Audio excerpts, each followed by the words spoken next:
How to use the Silhouette Toolkit. The Silhouette Toolkit comes with a hook, scraper, spatula, pick-me-up ruler and microfiber cloth. The spatula is designed for lifting paper cutouts and intricate designs from a cutting mat without curling or tearing. The hook tool is essential for weeding vinyl and heat transfer materials.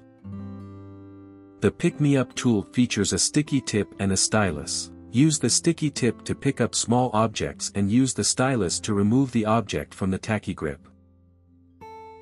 The scraper tool is excellent for any scraping or smoothing action. You can use it to scrape off excess material from mat press, transfer tape and smooth vinyl.